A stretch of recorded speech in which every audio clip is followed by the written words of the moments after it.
എല്ലാവരും കഴിവതും ഈ ചാനൽ സബ്സ്ക്രൈബ് ചെയ്യുക.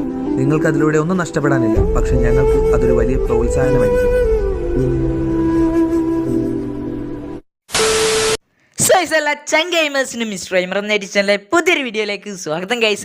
It's me മിസ്റ്ററോ. അപ്പോൾ ഇന്നത്തെ വീഡിയോ എന്താണെന്ന് വെച്ച് കഴിഞ്ഞിട്ടുണ്ടെങ്കിൽ നിങ്ങൾ തമ്പനയിൽ കണ്ടതുപോലെ തന്നെ നമ്മുടെ കേരളത്തിൽ തന്നെയുള്ള ടോപ്പ് 10 ഫ്രീ ഫയർ യൂട്യൂബേഴ്സിൻ്റെ ഫ്രീ ഫയർ ഐഡിയ ആണ് നമ്മൾ ഇന്ന് നോക്കാനായിട്ട് പോകുന്ന വെച്ചാൽ. അപ്പോൾ വളരെ ഇൻട്രസ്റ്റിംഗ് ആയിട്ടുള്ള ഒരു വീഡിയോ ആയിരിക്കും എന്നാണ് എൻ്റെ ഒരു വിശ്വാസം. അപ്പോൾ നിങ്ങൾക്ക് ഇത് ഇഷ്ടപ്പെടുകയാണെങ്കിൽ ഒന്നും നോക്കണ്ട, ലൈക്ക് ചെയ്യുക, ഷെയർ ചെയ്യുക. ഓക്കെ, പിന്നെ നിങ്ങളുടെ ഇതിൽ ഇഷ്ടപ്പെട്ട നിങ്ങളുടെ ഫേവറേറ്റ് യൂട്യൂബർ ആരാണെന്നും കൂടി തീർച്ചയായിട്ടും ഒന്ന് കമൻറ്റ് ചെയ്യാനായിട്ട് ശ്രമിക്കുക. പിന്നെ മച്ചന്മാരെ ഇതിൽ നിങ്ങളെ ഇഷ്ടപ്പെട്ട യൂട്യൂബർ അല്ലേ ആരെങ്കിലുമൊക്കെ മിസ്സായിട്ടുണ്ടാവും, മറ്റൊന്നും കൊണ്ടല്ല, ഒന്നെങ്കിൽ എന്നോട് മിസ്സായതായിരിക്കും, അല്ലെങ്കിൽ അവരുടെ ഫ്രീ ഫയർ ID കിട്ടാത്തതുകൊണ്ട് ഞാൻ മനഃപൂർവ്വം ഒഴിവാക്കിയതായിരിക്കും. അപ്പോൾ നിങ്ങൾ മിസ്സായിട്ടുള്ള യൂട്യൂബേഴ്സിനെ ഒന്ന് കമൻറ്റ് ചെയ്യുക. പിന്നെ നിങ്ങൾക്ക് അറിയാവുന്ന IDസും കൂടി ഒന്ന് തീർച്ചയായിട്ടും ഒന്ന് കമൻറ്റ് ചെയ്യുക. പിന്നെ മച്ചാമാരൻ നമ്മുടെ ചാനൽ ആദ്യമായിട്ട് കാണുന്ന ഏതെങ്കിലും മച്ചാമാരുണ്ടെങ്കിൽ ഒന്നും നോക്കണ്ട, ചുമന്ന് തൊടുത്തെടുക്കുന്ന സബ്സ്ക്രൈബ് ബട്ടൺ ഉണ്ട്, തുടുത്തെടുക്കുന്ന സബ്സ്ക്രൈബ് ബട്ടൺ ഉണ്ട്,